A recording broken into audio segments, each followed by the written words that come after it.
So far, I wish I had a better answer of what's going to happen in my future, but the biggest struggle right now is why I'm not racing right now is I still can't see very well out of my right eye. The latest surgery I had was to kind of cover a few bases of trying to fix my eye, and then as well as reconstructing my entire nose.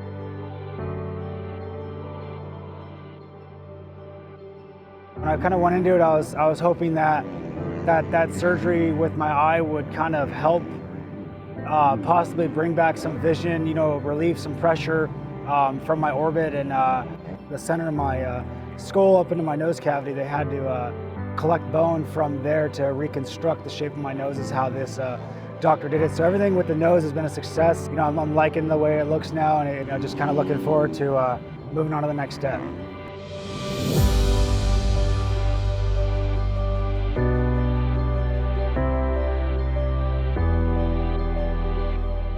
For the most part, everything from neck down is ready to race and ready to go at any time. So that's the most frustrating thing is with this injury is it's something that you can't force it to heal faster. It's one of those things that is going to take so much time to heal itself.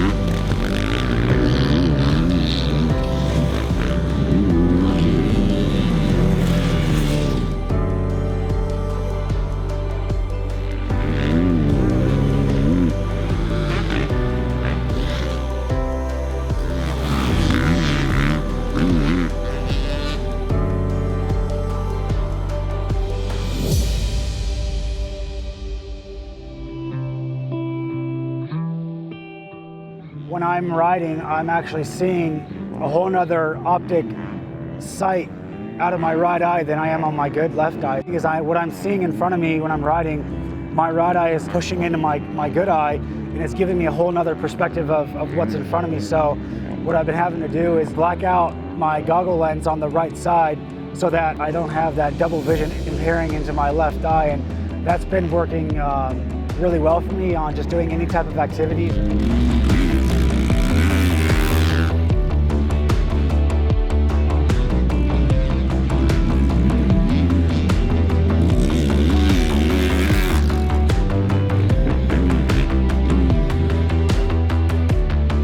You always think the worst things run through your head because you're sitting there, you're depressed, you're upset, your emotions are running, and it's one of those things where, I had a lot of thoughts of quitting and hanging it up, but as to the point now, when more days go on and months go on, you're like, man, this is what I've done for so long. It's so hard to say no and hang it up.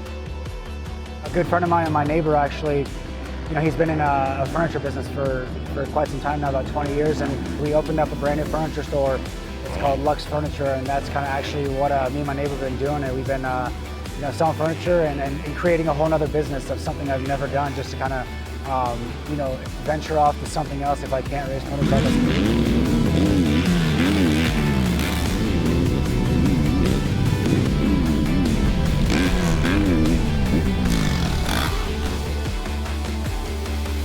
Me and my dad and family, we own another vape shop business as well. So, so some stuff's in the works, and as well as I plan on doing a handful of schools and trying to teach my knowledge to kids that are up and coming, and as well as adults that want to just learn some better techniques as well. So I kind of have a few things in the works, to kind of take that place if I'm not able to race again. And as well as being a brand ambassador for JGR and as well as Fly Racing, that's kind of another important thing, is to kind of stay connected in the sport and help out with what they need me to do. I'm actually getting married in November to my fiance Kelly, and that's a big part of everything that's coming up is getting married, tying the knot, and starting a new chapter.